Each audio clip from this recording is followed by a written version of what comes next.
Hello friends, and welcome to my channel. Before we dive into today's video, if you haven't subscribed yet, please do so and turn on notifications. Now, let's get started.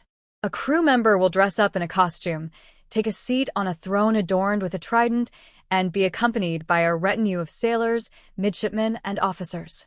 This festive event marks a significant milestone for those on board, especially for Princess Leonor, who is experiencing life as a midshipman on the training ship Elcano. Princess Leonor's daily routine on the ship is similar to that of her fellow classmates. Her days are a blend of academic responsibilities as a fourth-year student, watch duties, and leisure activities, which include the ability to communicate with her family via WhatsApp. This balance allows her to engage with both her studies and the ship's community. As previously reported, Leonor's daily life is enriched with various activities.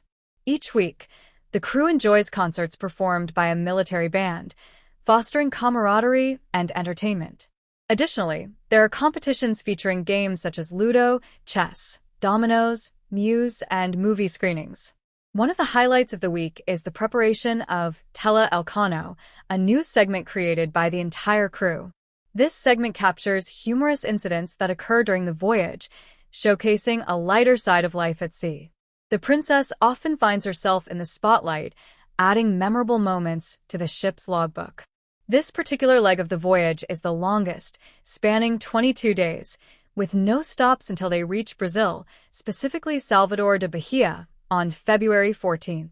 For Princess Leonor, the experience of being at sea for such an extended period without setting foot on land is unique and memorable, unlike her fellow midshipmen who may have had previous experiences at sea. We rely on sail power as much as possible, and the entire crew typically participates in these maneuvers. In the morning, we set the sails, and by evening, some of them are taken down for a smoother navigation, allowing us to better manage gusts and changes in wind, they explain.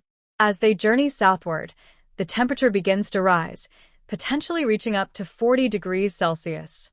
This shift marks the transition to summer uniforms, reflecting the changing conditions aboard the ship. Life largely takes place on deck, and saltwater showers are installed for use during free time or on weekends, providing a refreshing way to cool off.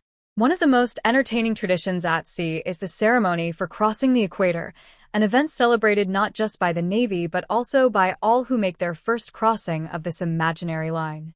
During the ceremony, Neptune, the king of the seas, makes an appearance to bless the newcomers. A designated crew member dresses as Neptune, assuming his throne and wielding a trident, while being surrounded by sailors, midshipmen, and officers dressed as his court. Neptune and his entourage turn the ship upside down in a playful manner, which involves a fun exchange of ranks.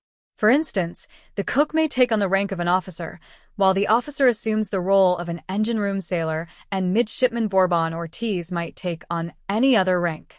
For a few hours, the participants are required to perform the tasks associated with the ranks they temporarily hold, all in good fun under the organization of Neptune and his followers. All first-time crossers are summoned for the baptism ceremony, which involves a mixture made from oil and dye. The newly baptized are required to pay a tribute and provide a lock of hair, which a member of the royal retinue will cut. This equator crossing celebration becomes a festive occasion, featuring a special menu on deck for the entire crew of the Elcano. The meal typically includes an appetizer known as Maritime, paella, and sometimes even sardines.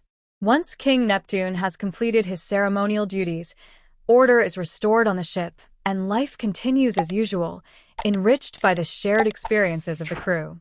Thanks for watching till the end.